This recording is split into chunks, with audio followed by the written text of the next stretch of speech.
Alors, Stéphane, on voudrait ce matin commencer en te demandant, quand tu regardes un peu qui tu es, on aimerait savoir tes deux plus grandes qualités et éventuellement un domaine où tu aimerais changer. Bien, je suis un gars entreprenant. J'aime entreprendre des choses. Je pense que c'est pas surprenant. Je suis résilient aussi. Puis qu'est-ce que j'aimerais changer? Selon, je vais prendre ce que ma femme m'a dit, j'ai posé la question. Elle m'a dit, t'as une tête de cochon.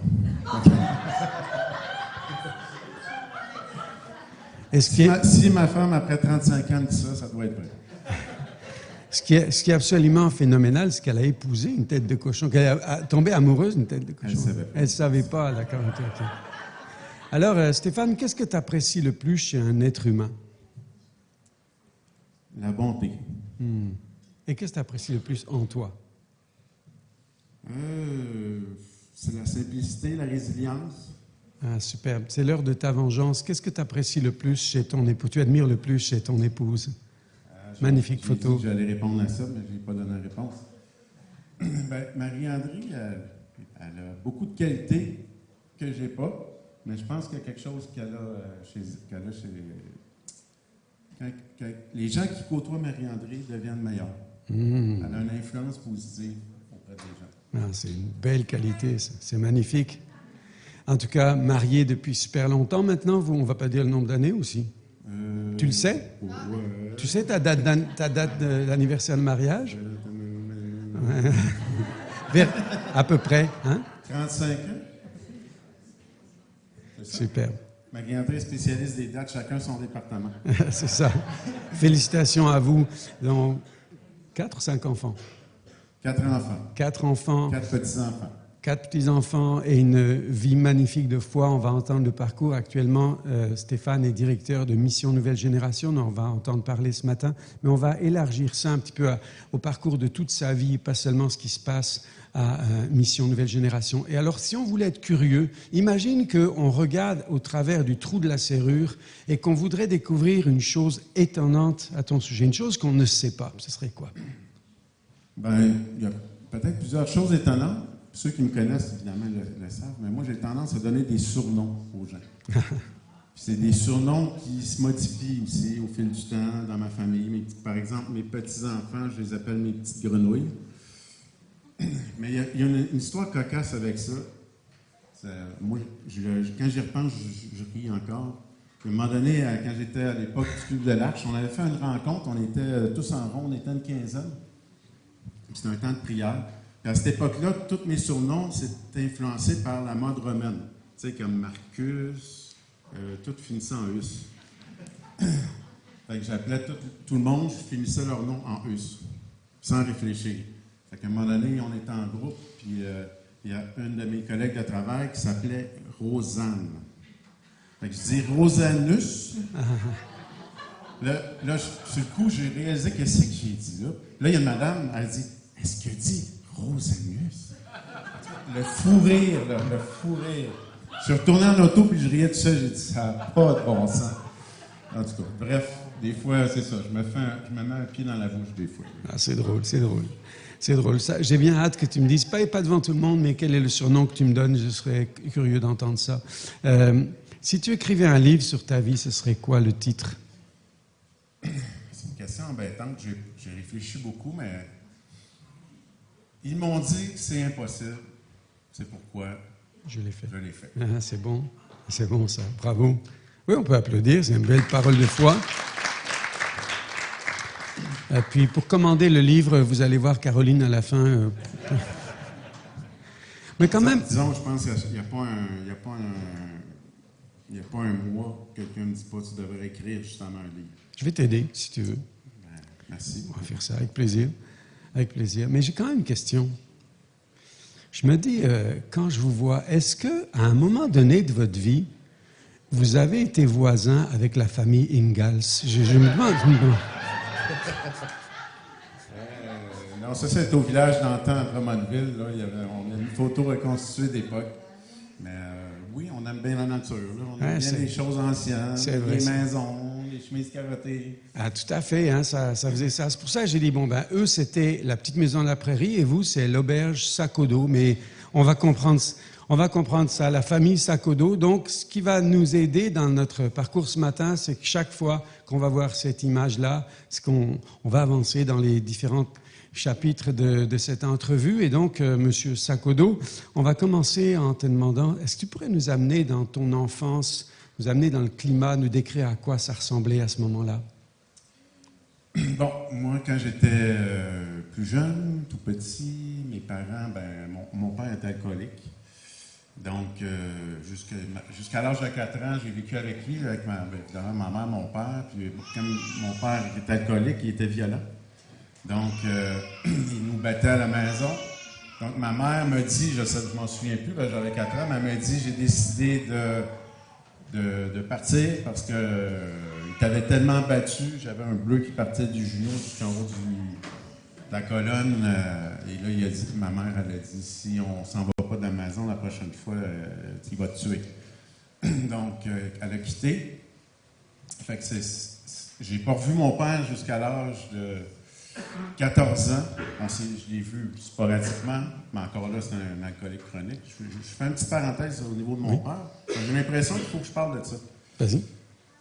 Puis, parce qu'il était toujours, il buvait. Hein, je veux dire, il commençait le matin puis il finissait le soir. Mais il était fonctionnel, c'était un alcoolique fonctionnel. Mais jamais j'aurais pu parler avec mon père, jamais j'ai pu discuter avec lui, il était toujours sous l'effet d'alcool. Puis on ne se voyait pas beaucoup. Il y a à peu près 30 ans, mon père est tombé dans le coma. Puis je savais qu'il allait mourir. C'était une cirrhose du foie. Il est mort de son problème alcoolique. Puis j'avais prié Dieu. J'ai dit, Dieu, fais qu'il sorte du coma, que je puisse lui parler de toi. Puis c'est arrivé, il était transféré à Montréal. Il est sorti du coma une journée. Je suis allé le voir à l'hôpital. Puis évidemment, il ne pouvait pas revoir, donc il était branché. Il me comprenait, là, et on pouvait dire oui ou non en pesant la main, comme ça. J'ai dit, écoute, tu as fait beaucoup de choses mauvaises dans ta vie, puis là, je pense que tu vas bientôt rencontrer Dieu. Ce serait peut-être le temps que tu lui demandes pardon pour ce que tu as pu faire dans le passé, puis que tu fasses la paix avec Dieu. Est-ce que tu voudrais faire ça? Il a dit oui. Fait qu'on a prié ensemble. C'était difficile, c'était très difficile, même si je n'étais pas près de lui. Là. Puis après, j'ai lu les psaumes, puis il est décédé 2 jours plus tard, mais je vais l'avoir au Seigneur. Alléluia. Même s'il n'a pas eu un impact, il a fait un dommage dans ma vie, à un moment donné, moi, Jésus est venu me rencontrer, puis j'ai quand même eu ce désir-là, puis bon. Béni soit Dieu, puis, c'est beau. Ma fille est née à ce moment-là. Lui, il est décédé le 1er mai. Il y a eu une cérémonie. Sa cérémonie, ça a été le 4 mai. Le 4 au matin, ma fille naissait. Puis on a appelé Élisabeth, parce que Chabet veut dire le salut est entré dans la maison. C'est pour ça qu'on l'a appelée Élisabeth. Donc c'est une belle histoire. Très belle histoire. Donc l'histoire de mort qui peut venir dans les familles, quand Dieu est là, ça peut se transformer en histoire de vie. Ah, c'est beau, c'est beau. Parle-nous un petit peu de ce que tu faisais dans ton enfance. Tu n'as vraiment pas l'air d'un gamin traumatisé là, sur la photo. C'est ça, comme je te le disais, Philippe. Même si j'ai vécu ça, alors, vers 10 ans, j'ai commencé un petit peu à ça. J'étais quand même un enfant traumatisé. À 5 ans, là, on pouvait me parler fort, puis je pissais mes culottes. Donc, mais je suis sorti du marasme tranquillement vers l'âge de 10 ans. Je suis devenu sportif. On me surnommait à l'école King Kong.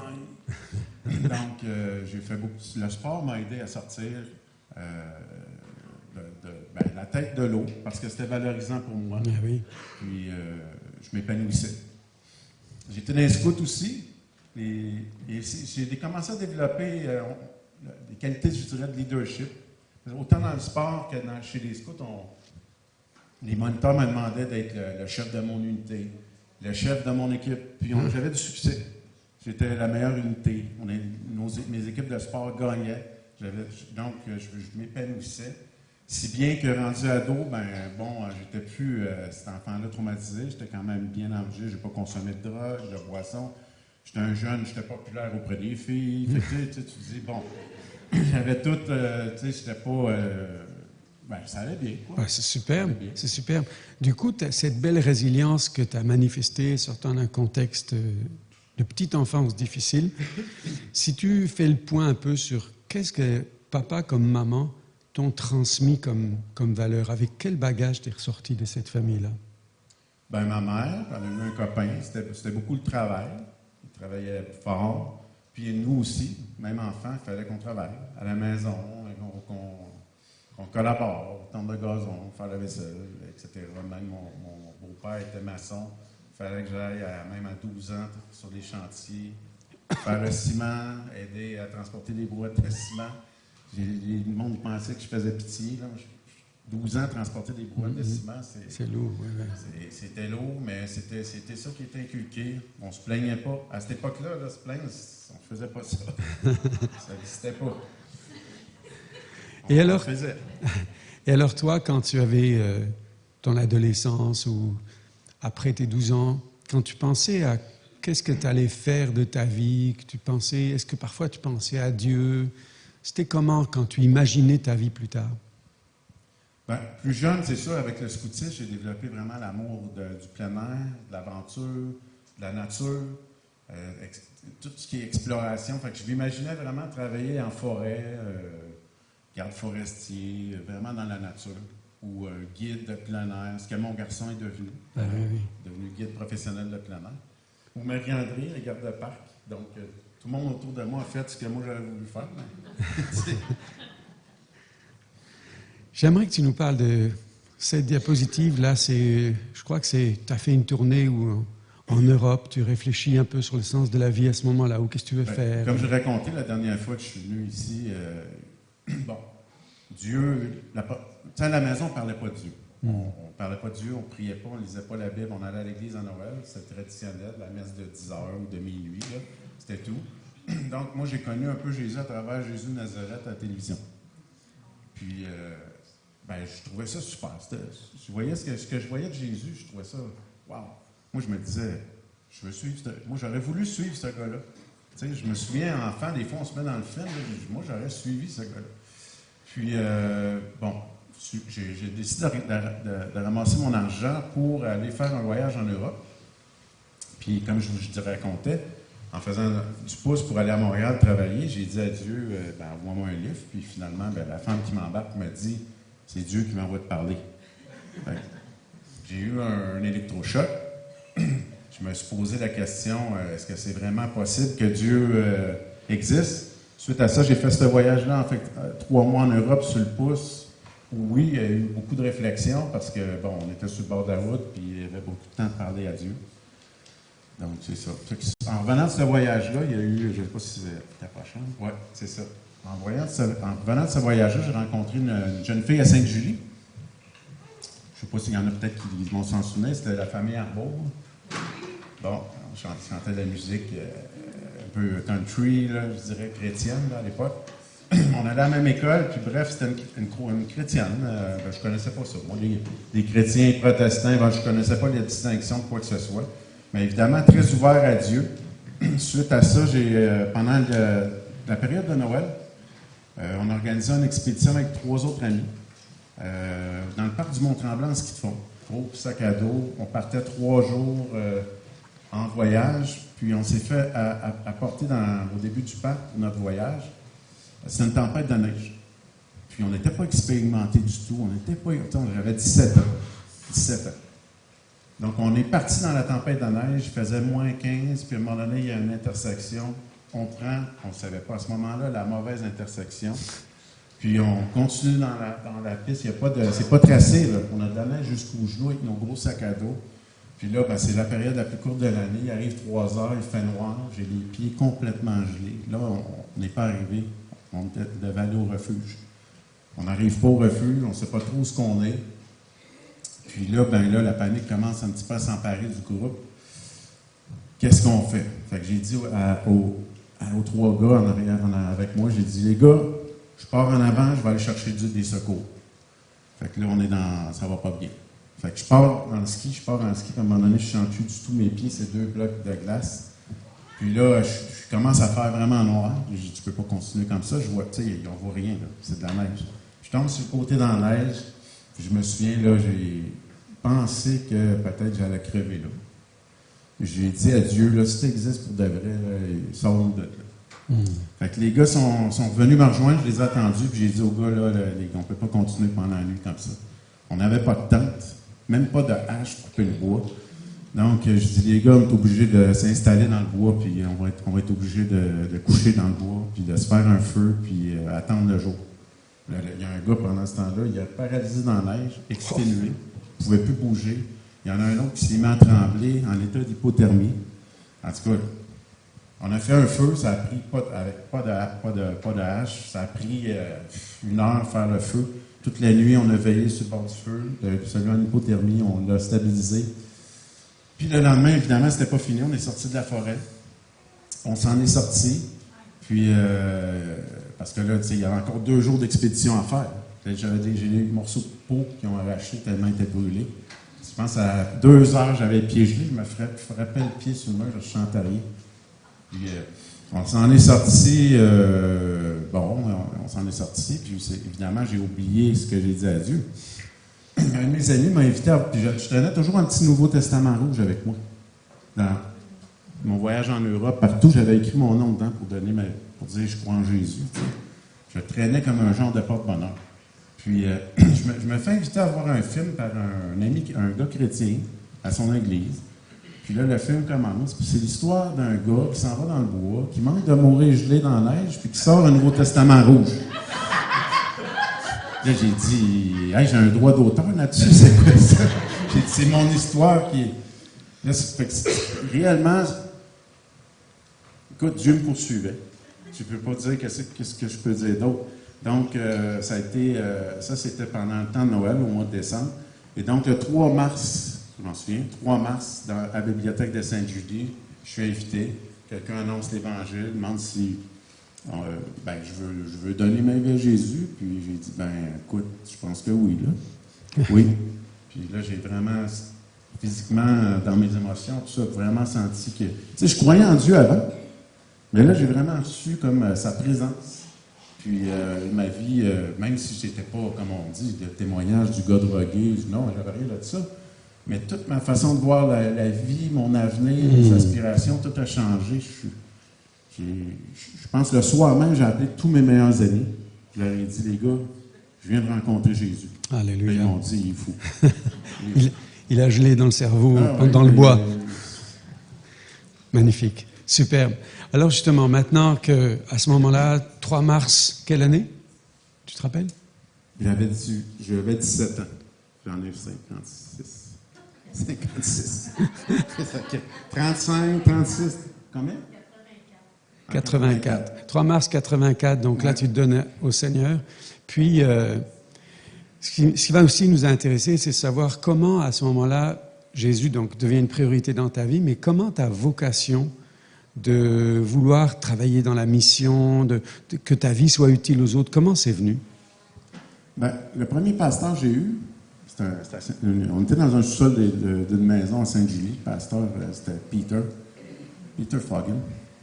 Puis lui, tout son témoignage de vie, il est né en Chine. C'est pas un Chinois, là, mais ses parents étaient missionnaires. Donc, tout ce côté-là, aventureux, missionnaire, ça venait vraiment chercher qui j'étais. Tu sais, fait que je savais dès le départ que je voulais donner ma vie pour être missionnaire, servir les autres, aimer les autres.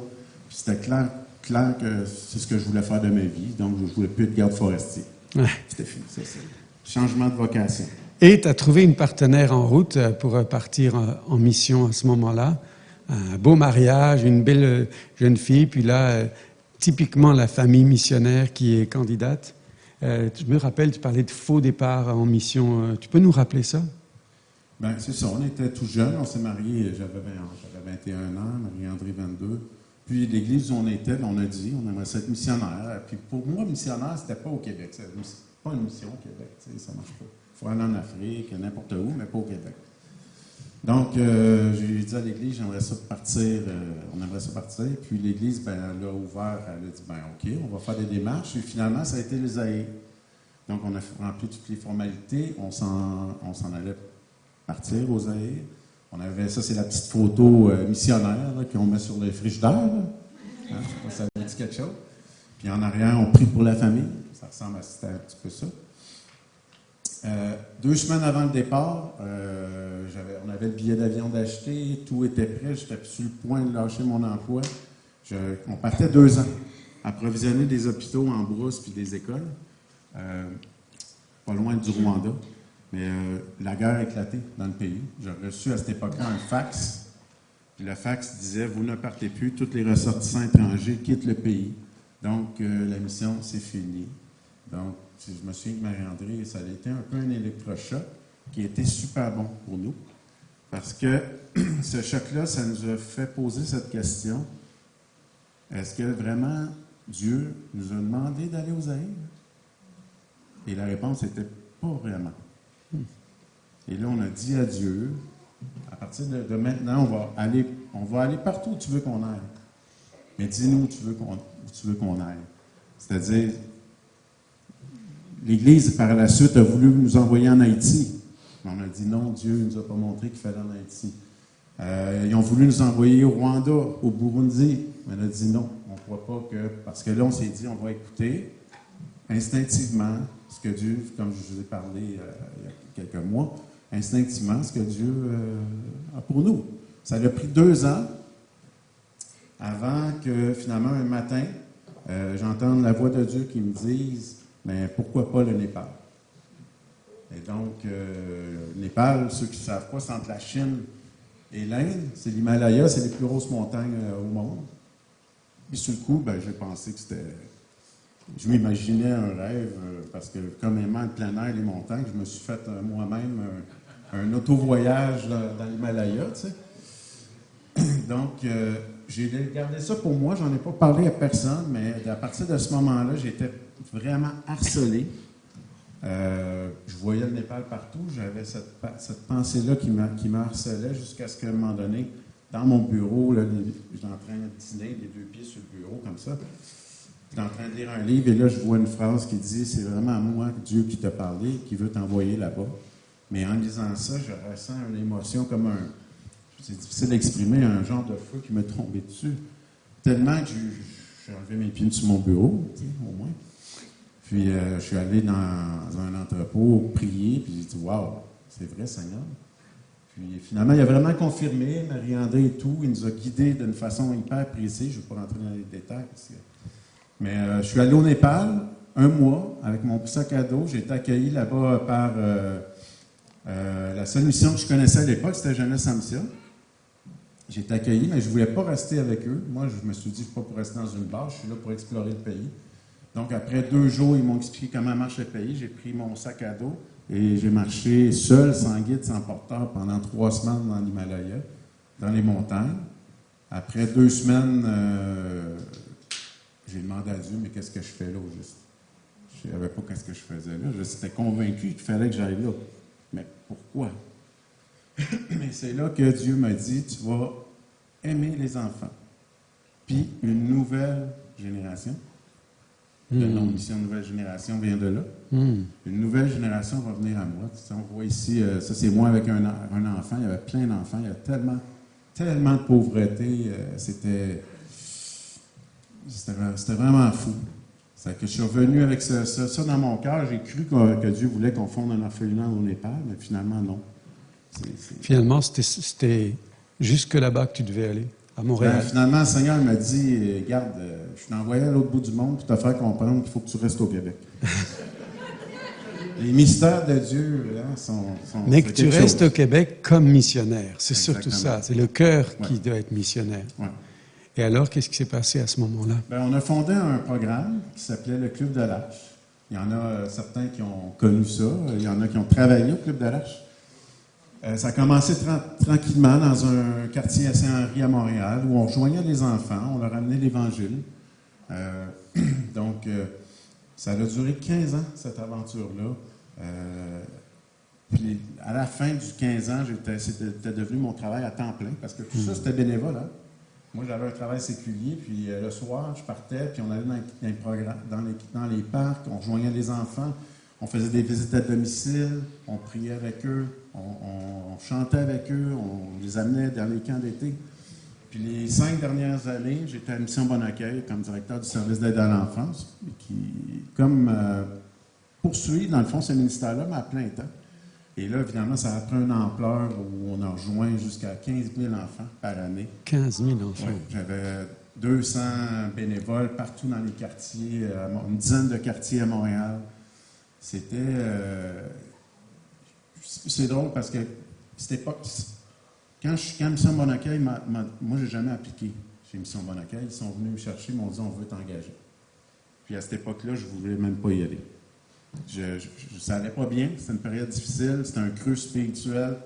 Je priais pas, je lisais pas la Bible, j'étais comme un peu tanné de... J'ai donné des conditions à Dieu, là, impossibles pour aller à Mission Bon Accueil. J'ai dit, OK, je vais y aller, voici toutes mes conditions. Je me suis dit, c'est impossible qu'ils disent oui. Et on dit oui. Je me suis emboîté à Dieu, j'ai dit, Dieu, je vais aller à Mission Bon Accueil, je vais m'occuper des enfants, mais j'ai pas vraiment d'énergie et de jus tant que ça. Fait que j'ai dit, moi, je me battrai pas, je défoncerai pas de porte. J'ai dit, c'est toi qu'il va falloir qu'il travaille, puis moi, tout ce que je veux faire, c'est te suivre, c'est tout. Puis c'est le début d'une nouvelle étape dans ma vie où je suis rentré dans une dynamique où c'est, même si je suis faible, c'est ça. Ben maintenant j'ai éprouvé la force de Dieu, puis la puissance de Dieu. Puis c'était fou parce que tous les rêves puis les désirs que j'avais dans mon cœur, j'amenais ça, Dieu il ouvrait les portes. Et littéralement. C'était des années, mais ces 5 années-là. J'aimerais que tu nous racontes on a vu des miracles incroyables. J'aimerais que tu nous racontes deux ou trois moments forts de ces années-là, justement des miracles. Et j'aimerais qu'on retienne cette idée-là. C'est au moment où tu étais le plus vulnérable, le plus faible, où c'est plus toi et ton zèle, ton désir qui occupent la place. Dans ta faiblesse, c'est là que Dieu fait les miracles. J'aimerais que tu nous parles de cette scène-là et peut-être d'un autre moment fort avec les enfants. C'est la première année, c'est sûr j'avais plein de rêves pour les enfants.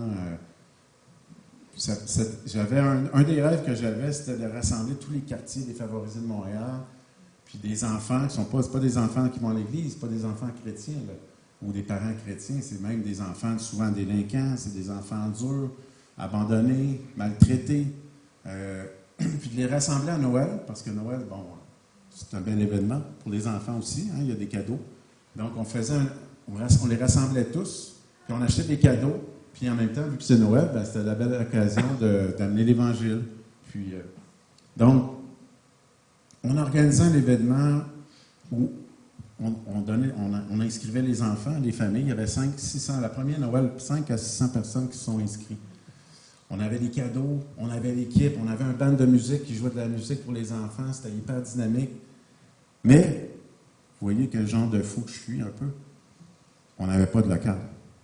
Fait que 3 semaines avant l'événement, j'avais aucun local. Tout le monde était inscrit. J'avais les jouets, j'avais l'équipe, j'avais l'orchestre, mais j'avais pas de local.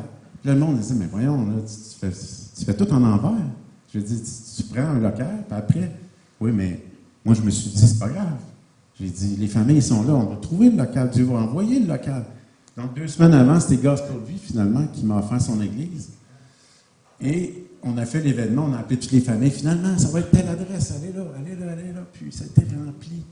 L'église, le balcon, c'était plein. Il a fallu rajouter des chaises. C'était plein. J'avais dit à mon équipe, il va y avoir minimum 100 enfants ou parents qui vont être vraiment touchés par Dieu, qui vont vouloir donner leur vie à Dieu. Je me souviens, l'équipe, Stéphane, t'es fou, on est au Québec.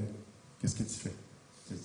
S'il y en a 5 qui sont intéressés par Dieu au Québec, ça va être beau, pas 100. Et là, vu que j'étais le boss, ils ont dit, OK, on va écouter. Ils ont 25 conseillers. Puis moi, je suis un peu comme ça. J'ai dit à Dieu, regarde, moi, tu me demandes d'aller en avant sur l'estrade, puis d'amener cette parole-là, cet évangile-là, je vais le faire. Mais je dis, moi, je ne manipulerai pas personne. Je dis, je vais faire le message, après 2 secondes, personne ne bouge, on passe à d'autres choses. Je dis, je ne suis pas Dieu. Moi, je vais ramener le message, c'est toi qui touches. C'était traduit en anglais, le message. C'est pas une blague, là. Ça, c'est la salle, là. Quand j'ai dit aux gens, voulez-vous que Jésus vienne dans votre cœur? Voulez-vous qu'il pardonne le mal que vous avez pu faire, puis lui donner votre vie? La sœur s'est levée comme un bloc. C'est pas 100, c'est 500 personnes qui sont là. On était complètement débordés. C'était le chaos total. Même moi, j'étais bouche bée, la bouche... Parce que, tu sais, ça s'est pas levé un après l'autre, ça s'est tout levé en même temps. Il n'y avait plus personne d'assis, tout le monde était debout. Puis là, j'ai eu la bonne mauvaise idée de dire « Avancez-vous ». Il y avait du monde dans les rangées partout. Les enfants étaient... C'est pas moi qui leur... Ils se mettaient à genoux comme ça, à prier comme ça. C'est pas des enfants des quartiers pauvres. C'est des enfants qui... Écoute, c'était fou. Moi, je pleurais. Je me le pinçais. Puis ça a été comme ça toutes les années. On a fait toutes les Noëls, on a fait des événements de plus en plus gros. Mais l'année d'après, c'était 850 enfants, 25 autobus scolaires. À la Citadelle, l'Armée du Salut. La dernière année, à Saint-Henri, c'était 2 auditoriums. Tous ceux qui jouaient la musique pour les enfants, c'était tous des gars en rehab. C'était tous des ex-prisonniers, drogués. Puis ils voyaient les enfants qui sautaient, puis qui chantaient, puis c'était 600-700 enfants, là. Ça sautait, ça criait. C'était des petits délinquants qui sont en feu pour Dieu, là.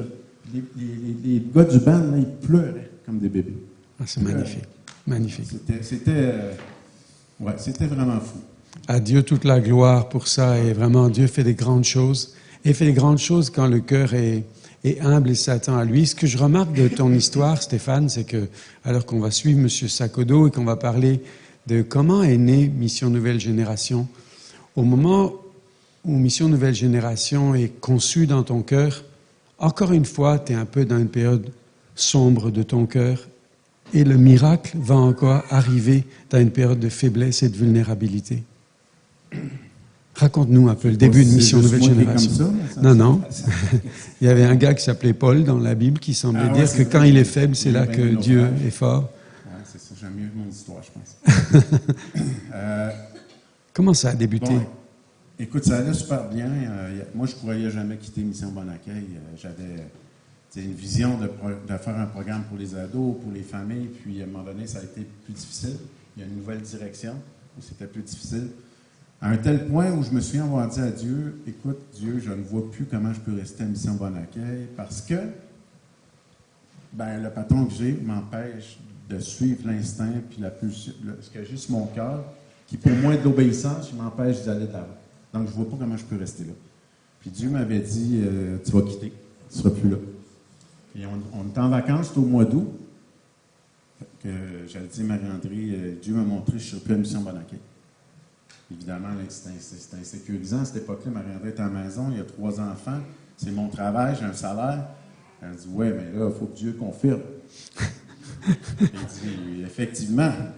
Le lendemain, voilà, je me fais rencontrer, puis ils abolissent mon poste.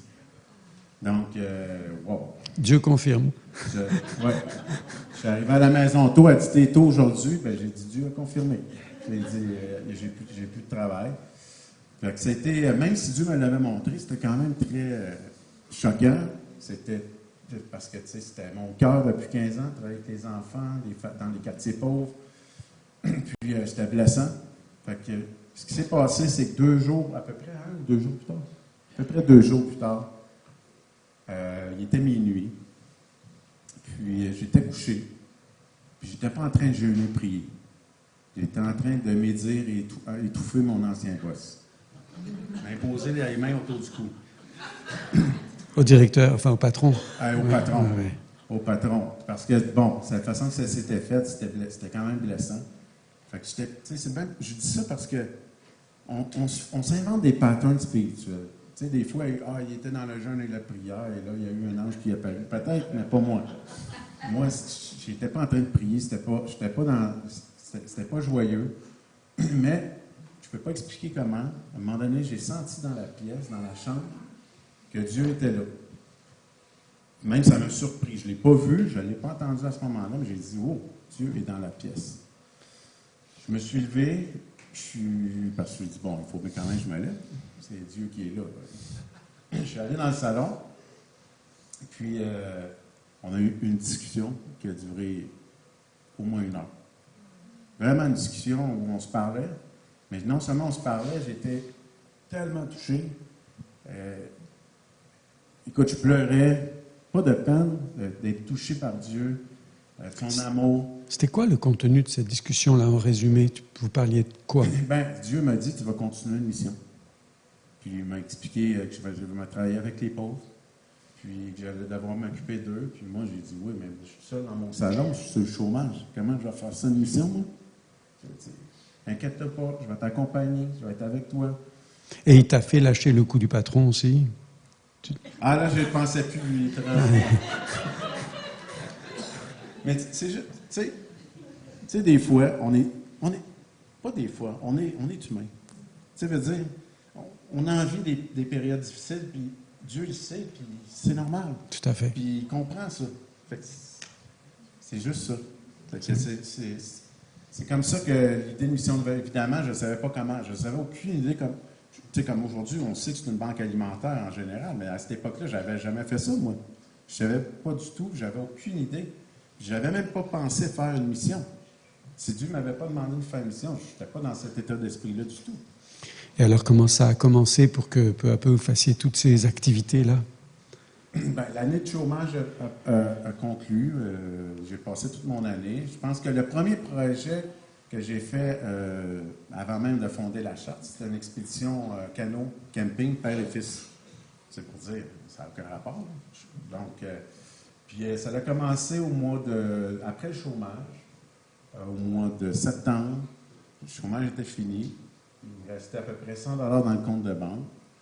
Puis, quand j'ai créé la charte, évidemment, ça coûtait de l'argent. J'ai dit à Dieu, regarde, j'ai Marie-André aussi, j'ai dit, on va te faire confiance, Dieu, mais il n'est pas question que je fasse de campagne de financement. J'écris des lettres de sollicitation en personne.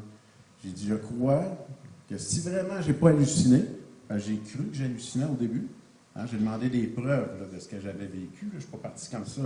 J'ai demandé des preuves parce que je pensais que j'étais victime d'une hallucination. Sérieusement. Là. Donc, si vraiment tu m'appuies, si vraiment c'est toi qui m'as appelé, bien, pourvois à mes besoins financiers.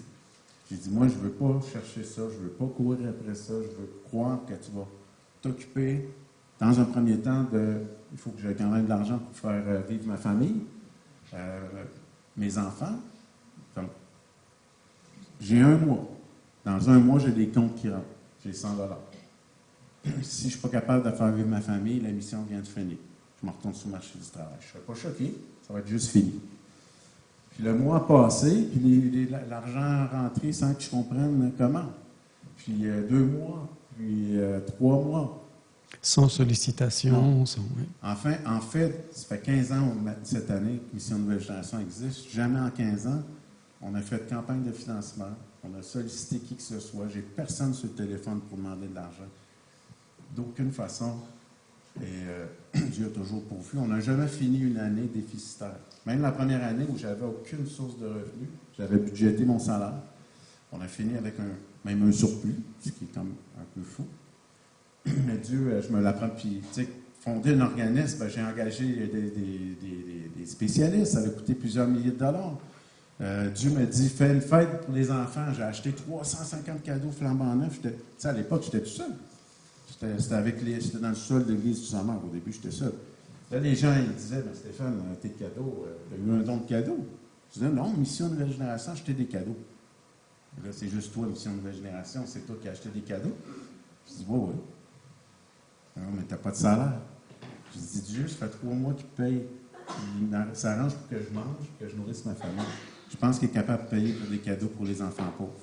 Le mois finissait, j'avais plus de dons ce mois-là pour payer tous les cadeaux. Toutes les étapes de la mission, ça a été comme ça. C'est magnifique. C'était, magnifique. Et alors, qu'est-ce que vous faites comme activité? Parce qu'on parle souvent de la banque alimentaire, mais il y a d'autres choses.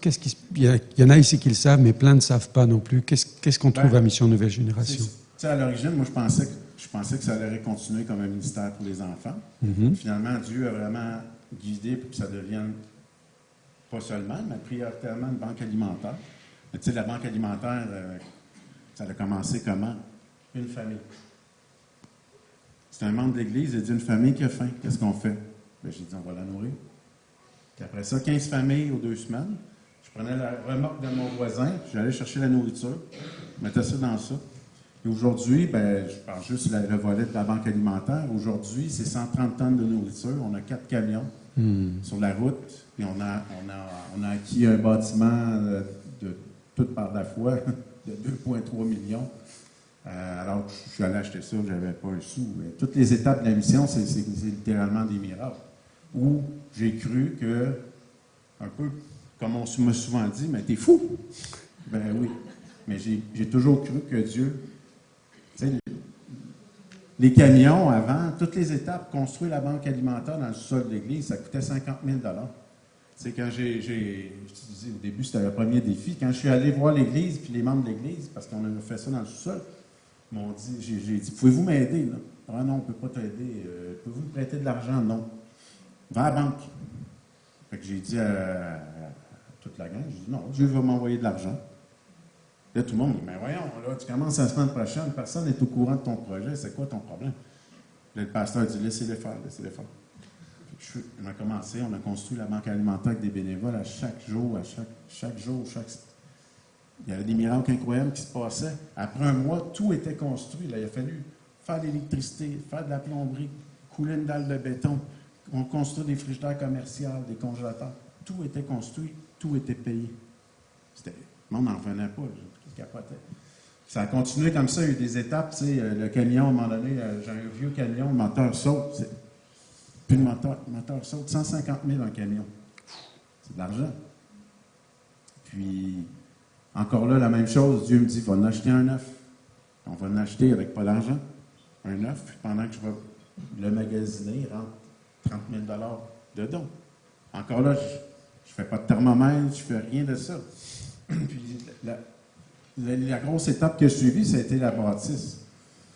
La bâtisse, c'est que là, à un moment donné, ben, l'Église a trouvé qu'on dérangeait. Il fallait qu'on quitte.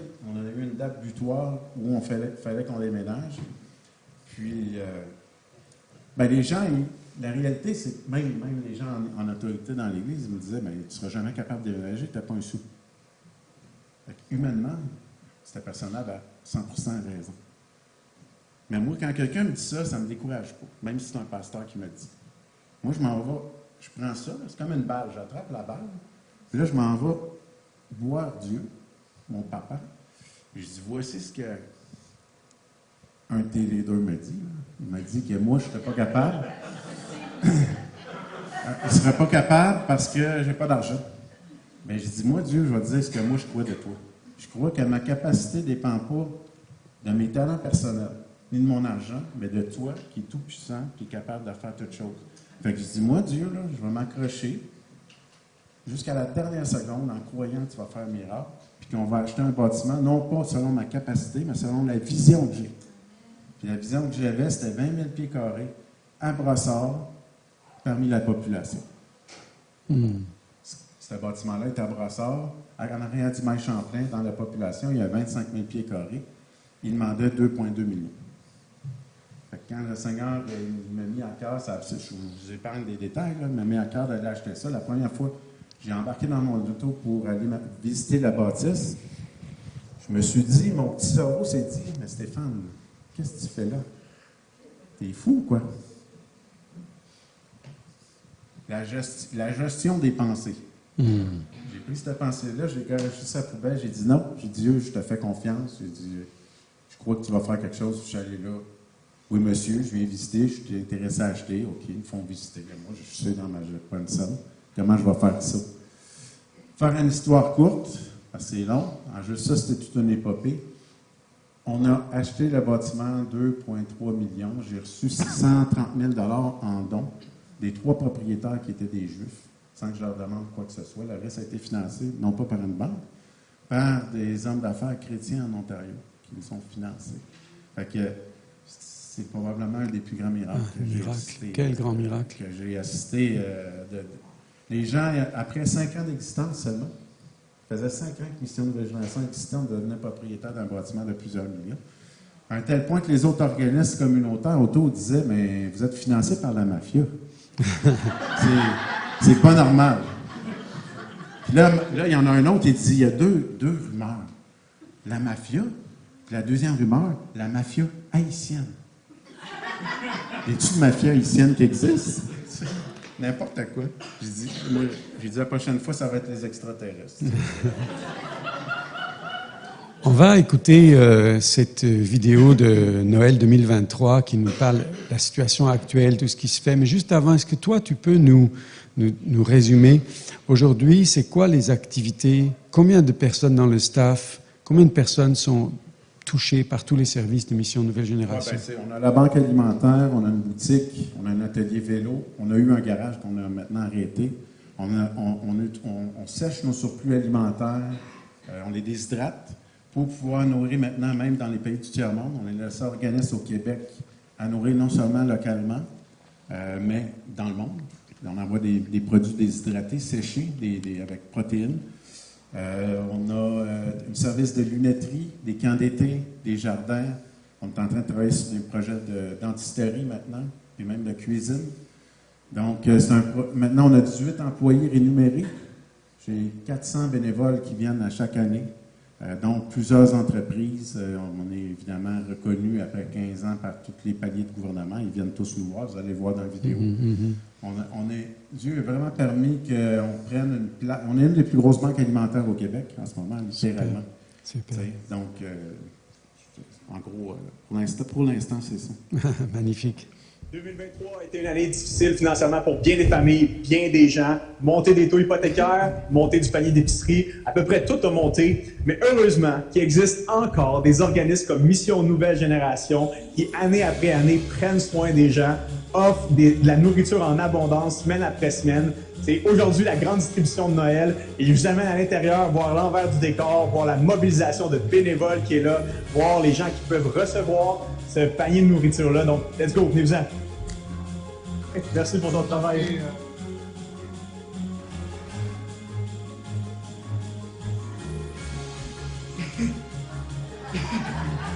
Bonjour, mon nom est Dory Nassad, je suis mairesse de la ville de Brossard, accompagnée par des élus du conseil municipal. On a eu l'invitation pour venir apporter main forte à l'initiative. Mais là, finalement, il n'y a personne qui nous demande de remplir des boîtes, mais on est là en support. C'est un exercice logistique incroyable qui se fait. C'est sûr. Oui, absolument. Bonjour, Dominique Mazur, directrice générale à la Caisse des Jardins du Vieux-Longueuil. Je fais partie des valeurs de Desjardins, donc être présent, faire la différence, aider les gens, redonner à la communauté, c'est directement en lien avec ce qu'on vit actuellement puis avec nos valeurs, donc c'est significatif pour nous. Je suis le directeur général de la Mission Nouvelle Génération, puis l'événement qu'on a depuis 2 jours, en fait, même depuis 2 ou même 3 semaines, c'est nos paniers de Noël annuels. On va aider plus de 2000 familles à recevoir de la nourriture avec un panier qui vaut à peu près 400 $. 6 immenses boîtes incluant de la viande. On a 360 bénévoles. C'est incroyable de voir des entreprises, je pense une douzaine d'entreprises impliquées avec nous. Ça fait vraiment une différence. Bonjour, je suis Sylvain Maher, directeur général de la Caisse des Jardins de Brossard. Tout à l'heure, j'étais à l'extérieur, puis je remettais les boîtes dans des voitures. Là.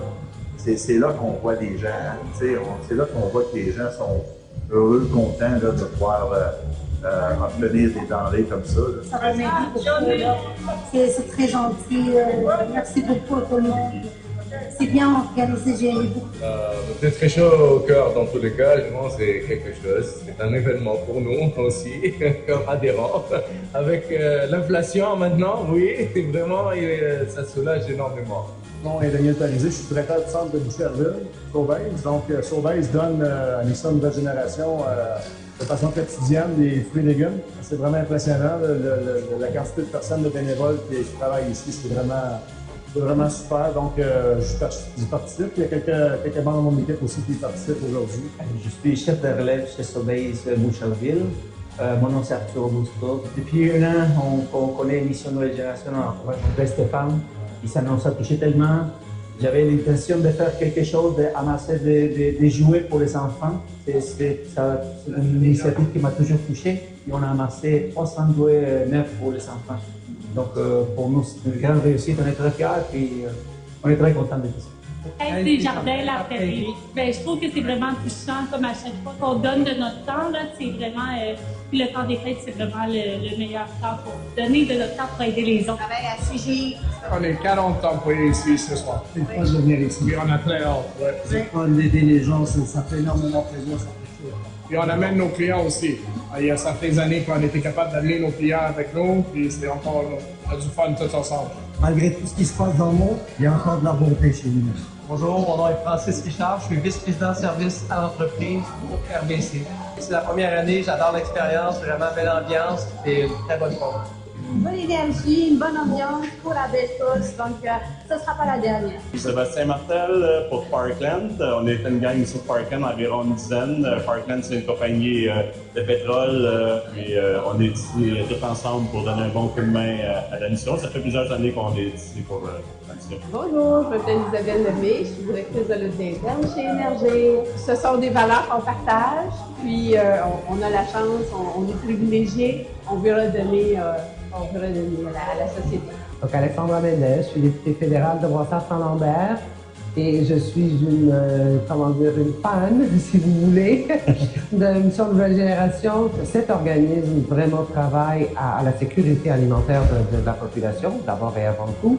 Mais ce n'est pas seulement la sécurité alimentaire, c'est un dynamisme de communauté. Et oui, les défis du coût de la vie actuellement sont importants pour beaucoup de familles. Normalement, il y a 4-5 ans, on n'aurait pas pensé qu'il y aurait eu ces difficultés.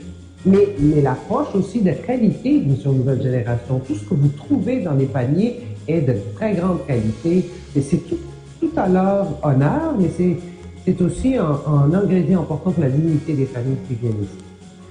Moi, c'est Paul Grégoire, je travaille pour Lactalis Canada. On donne du lait, on donne régulièrement du yogourt, du fromage pâté. Je suis là, de voir la grosseur des paniers. Tout le monde qui sont ici là, pour participer à cette journée-là, je suis vraiment impressionnée. Je suis contente de voir là, que les produits vont être utilisés pour les familles là, dans le besoin. Là, ça me touche vraiment. Stardust Canada! C'est vraiment le fun. On pensait pas que ça serait aussi gros que ça aujourd'hui. Nous autres, on s'en venait faire des paniers, mais on pensait pas que ça serait vraiment, là, on voit l'impact tout de suite, les gens qui viennent les chercher. C'est vraiment le fun. Mario, comment ça va?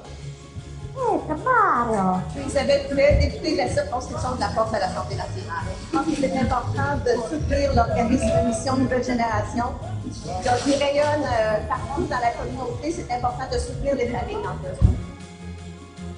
Linda Caron, députée de La Finière. C'est tellement bien organisé, la logistique, de prendre le panier, tourner. Un super merci aux bénévoles. À Stéphane, évidemment, qui est l'âme de cet organisme-là. Et puis à tous ceux qui contribuent de près ou de loin, ceux qui font des dons en aliments ou autres, vraiment, c'est super apprécié dans le contexte où on vit maintenant. C'est essentiel. Tout le monde vit une situation précaire, mais là, on le voit par rapport aux demandes montantes. Il y a un besoin important à combler. Merci beaucoup à toute la gang, à Stéphane, à toute la famille de Mission Nouvelle Génération. Vraiment,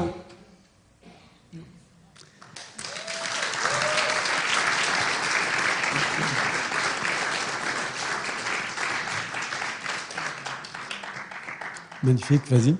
Ben, c'est ça. Ça a commencé il y a 15 ans, j'étais peut-être seul, mais une de mes grandes satisfactions, c'est que je suis vraiment plus tout seul. Amen. Fait que c'est le fun de voir. Le succès de la mission, c'est une communauté au service de la communauté. Puis de cette communauté-là, c'est pas juste la majorité ne sont même pas croyants. C'est des gens de tous les milieux, de tous les horizons, de tous les âges, de toutes les couleurs, puis qui mettent la main, comme vous voyez, des entreprises.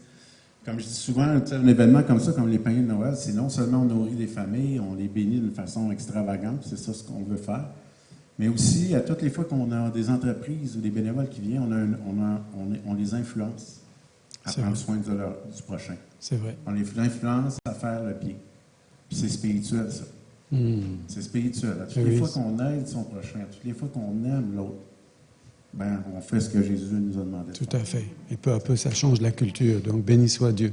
C'est notre privilège à notre petit niveau, nous, d'accueillir Stéphane et Marie-André au sein de l'Église, au sein du Hub, et d'être ensemble avec eux depuis des années, et avec notre niveau à nous, de pouvoir contribuer, comme tout à l'heure notre trésorier nous disait qu'il avait envoyé 2 chèques récemment à Mission Nouvelle Génération, puis on se réjouit de ça, et chaque fois que vous donnez ici, sachez qu'il y a une portion de ça qui veut soutenir parce qu'on croit à ce ministère, on croit vraiment que nous aussi, dans notre petite contribution, si on contribue à aider les pauvres, la bénédiction de Dieu sera aussi avec nous, et c'est un privilège de le faire.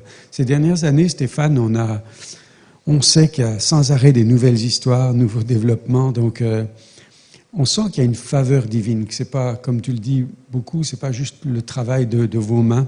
Raconte-nous une des dernières manifestations de la faveur divine cette année 2023. Quelque chose de nouveau qui s'est passé. Comme je dis souvent, il y a un de mes employés, mon directeur des opérations, il m'a dit, Stéphane, la semaine passée, il dit, penses-tu qu'on est plus béni que les autres? Quelle question. Mais la réalité, c'est que j'ai dit, moi, je ne me comparerai pas à personne. J'ai dit, ça, c'est le point 1. Mais j'ai dit, oui, on est extrêmement béni. J'ai dit, pourquoi on est béni? C'est sûr que Dieu est dans l'affaire, mais dans ma façon de gérer, en tant que directeur général, en laissant un grand trou vide au niveau de la sollicitation, des finances. J'ai personne sur le téléphone. Parce que je crois que Dieu va pourvoir. Au niveau aussi même des ressources humaines, je crois que Dieu va envoyer les personnes. Donc, je mets la mission, volontairement, on pourrait dire, humainement parlant, en danger. Parce que tous les enjeux d'à peu près tous les organismes sont financiers. Donc, la logique, c'est de faire des soupers spaghettis, c'est de faire du démarchage, Fait que moi, en ne faisant pas ça, volontairement, parce que je pourrais engager quelqu'un, je serais capable, mais je ne veux pas. Je me rends vulnérable, mais cette vulnérabilité-là devient, je pense, le quoi? Ma force. Mais ce n'est pas ma force, c'est Dieu qui devient la force, qui intervient. Parce que souvent, si Dieu n'intervient pas dans plusieurs étapes de la mission, si Dieu n'intervient pas, on serait dans la misère. Ouais, c'est vrai. Tu sais, un exemple, là, tu me demandes un exemple. Oui. Puis ça, j'ai pas eu le temps d'en parler la dernière fois que j'ai parlé, mais souvent, Dieu il met des choses dans nos cœurs. Puis là, on pense que c'est mes pensées, c'est pas nécessairement Dieu. Mais bien souvent, j'ai réalisé que c'est Dieu. Tu sais, à moins que tu te dises que tu aies une pensée d'aller faire un vol de banque, là, c'est pas Dieu. Je vous le dis. Mais souvent, on s'interroge, est-ce que j'ai dans mon cœur les désirs que j'ai, est-ce que ça pourrait venir de Dieu? Mais souvent, ça vient de lui. Fait que moi, souvent, c'est comme ça que les débuts de projet commencent. Sauf si vous voulez étrangler votre patron. Peut-être ça non plus, ça ne vient pas de lui. Oui, mais c'est pour ça qu'il est venu tout de suite intervenir. Changer d'idée. Il m'a changé d'idée tout de suite. Mais je réfléchissais depuis un bon bout de temps à un projet de dentisterie. Donc, je me suis dit, ça serait le fun d'avoir de quoi pour les familles, des réfugiés. Des fois, ils n'ont vraiment pas accès à ces choses-là. Puis je regardais sur Internet, puis là, je réfléchissais, j'allais voir ce qui se passait à Montréal. Puis je me suis dit, je mettrais ça où dans la mission? Maintenant, on est saturé, on est au point de dire, ça nous prend un plus grand, on a manque de place. Je ne savais pas trop. Puis on fait le gala des bénévoles l'année passée. Puis au gala des bénévoles, un de mes employés, sa conjointe est hygiéniste dentaire. Moi, je ne suis pas au courant. Elle invite sa patronne, qui est une dentiste. Donc, la patronne, elle, pendant le gala, je prends la parole, est touchée par ce qui se passe, puis elle vient me voir, puis elle dit, je me présente, je suis dentiste, elle dit, j'aimerais faire de quoi pour aider? Elle dit, est-ce que je peux faire quelque chose? J'ai dit, certainement. J'ai dit, tu pourrais offrir un service de dentisterie. Fait qu'on a commencé à parler, puis on est en démarchage pour pouvoir ouvrir potentiellement un service de dentisterie pour les réfugiés. Là, j'ai dit, oui, mais là, toi, ton service de dentiste, c'est où? C'est situé à Québec, ça ne m'aidera pas. Devinez? Ah non, encore mieux, un coin de rue de la mission. Un coin de rue de la mission. Fait que, tu sais... T'as pensé à acheter sa bâtisse aussi? Non, mais je veux dire, moi, quand je vois ça, ça me réjouit, ça me fait... Absolument. Tu sais, je me dis, OK, mais même elle, tu sais, on parlait de Dieu, puis j'ai dit, tu vois, ça, c'est la providence. J'ai dit, Dieu met la bonne personne dans le bon timing. Puis moi, est-ce que j'ai fait des démarches? Oui, j'ai fait des recherches. sais, comme récemment, je pensais à peut-être ouvrir une cuisine. Tu sais, puis parce qu'en haut, on a un café, on reçoit les familles avec du café, des beignes, mais cet endroit-là n'est pas utilisé. Je dis, il faudrait l'utiliser au maximum. Il faudrait faire peut-être un petit café, offrir des repas aux gens défavorisés. Puis, il y a 2 semaines, je m'en vais, on me demande d'aller prêcher à l'église anglicane, en anglais. J'ai dit, I speak English a little bit. Oui, c'est pas grave. A little bit, même. A little bit, mais à la fin du message, ils m'ont dit quand est-ce que tu reviens. J'imagine qu'ils ont compris quelque chose. Bref, après le message, ils n'ont rien compris. Après le message, il y a un gars qui me dit, ben Dieu, moi, il m'a mis à cœur de faire un projet de cuisine pour les pauvres. Ah oui? Fait que là, il dit, viens avec moi. Il s'en va dans le sous-sol de l'église anglicane. C'est un gros sous-sol vide, en béton. Et il dit, on pourrait construire une cuisine commerciale ici, tout ça, puis on pourrait faire des repas pour les pauvres. OK. Ils sont à 2 minutes de la mission. Wow. 2 minutes de la mission sur la même rue. Fait que là, j'ai dit, bon, le Seigneur est en train d'ouvrir. Fait que, tu sais, des fois, il y a un passage qui dit dans la Bible, ni par puissance, ni par force, mais par mon esprit. Fait que, on a beaucoup de misère avec ça. On est beaucoup dans nos énergies, dans notre force, dans nos capacités, à un tel point que Dieu nous laisse aller. Jusqu'à temps qu'on pogne le fond du baril, puis là, ils disent, t'es-tu tanné de... Tu me laisses un petit peu de place? Exactement. Exactement. C'est quoi ton espoir pour les prochaines années à Brossard et au travers de Mission Nouvelle Génération? Ben, c'est sûr que moi je suis un radar perpétuel. Je suis toujours en train de chercher ce que Dieu veut que je fasse. C'est mon point de départ, mais aussi ce qui se passe dans la société. Être sensible aux enjeux qui se vivent. Au point où on en est rendu dans la mission, maintenant, comme vous avez vu, on a des contacts partout, au niveau de la ville, au niveau des députés, des élus, on n'est plus des inconnus. Donc, moi, je pense qu'il va y avoir d'autres bâtiments de plusieurs millions de dollars qui vont venir, peut-être des fermes, des projets alimentaires. Ça va continuer, puis je pense que ça va se répandre même ailleurs. Ah, c'est magnifique. Ben, je pense que oui. C'est super. Oui. J'espère. Alors, ce sera ton dernier mot ici. Imagine que nous, on est le hub et on a le privilège de t'avoir parmi nous. Puis, un jour, on trouve une bouteille à la mer avec un message de Stéphane Plante pour les gens du hub. Qu'est-ce qu'il y a écrit dessus? Et puis, je vais vous dire ce que j'ai raconté à mes bénévoles, au gala des bénévoles. Donc, dans une société, je veux dire, souvent, des fois, l'Église est une île. On a besoin de faire des ponts. Il faut que les murs tombent. Il faut qu'il y ait des ponts. On n'est pas meilleur que qui que ce soit dans la société. On connaît Dieu, oui, mais ça ne nous rend pas meilleurs. On est supposé d'avoir Dieu qui nous donne un coup de main, mais des fois, c'est malheureusement pas toujours comme on voudrait. On est dans une société, on regarde la société, moi je lis le journal à tous les jours, il y a des guerres, il y a des réfugiés, des immigrants, ça va pas bien, ça craque de partout. C'est décourageant. Il y a des co-anxiétés, il y a un paquet d'affaires. Puis là, moi, je suis un genre à dire, OK, qu'est-ce que je peux faire pour changer le monde? Bon, on fait quelque chose d'intéressant, mais je ne suis pas en train de changer le monde. Je fais une petite chose. Puis, tout le monde peut se poser la question, ouais, mais moi, à mon niveau, qu'est-ce que je peux faire? Puis ben moi, je pense que ça commence par quelque chose qui est à la portée de tout le monde. C'est d'aimer son prochain. Aimer, premièrement, aime ta femme, aime tes enfants, aime ton voisin, pas rien qu'en parole, en action. Oui, je t'aime, tu lui sacres une claque en arrière de la tête, pas sûr que ça marche ensemble. Il faut que les gestes suivent les jambes suivent les babines. Puis dans la communauté, impliquez-vous. Il y a tellement de besoins, tellement de gens qui souffrent. Il y a tellement... c'est un Corinthien 10, je n'ai pas mentionné le passage, un Corinthien 13, il dit quand même, tu aurais tout l'argent du monde. Si tu n'as pas l'amour, là, tu n'as rien.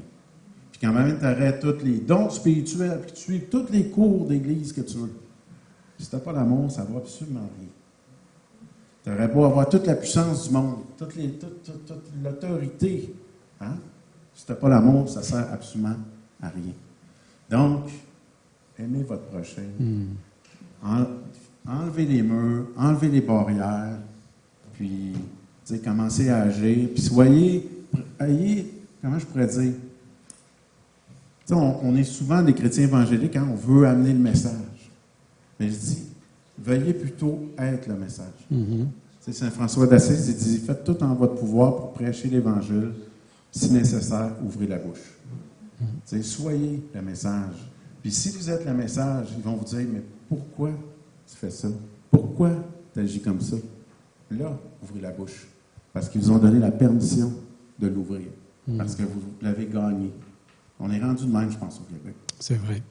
Stéphane, je vais te demander pour terminer, si tu voulais bien prier pour nous, prier pour tout le monde ici, mais peut-être aussi pour des personnes qui sont dans une église pour la première fois, qui, en t'entendant, disent « Moi, j'aimerais avoir cette réconciliation avec Jésus. J'aimerais vivre une vie par d'autres forces que les miennes. » Donc, je t'invite à juste prier pour nous.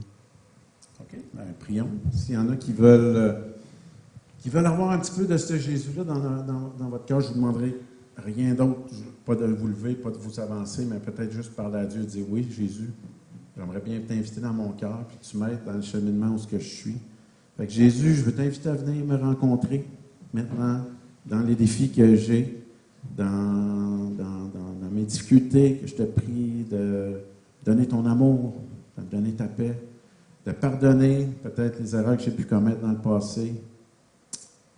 Puis je te prie de m'aider à aimer mon prochain, à faire une différence, à être une lumière dans ce monde. En ton nom, Jésus, je te prie. Amen. Amen. Amen.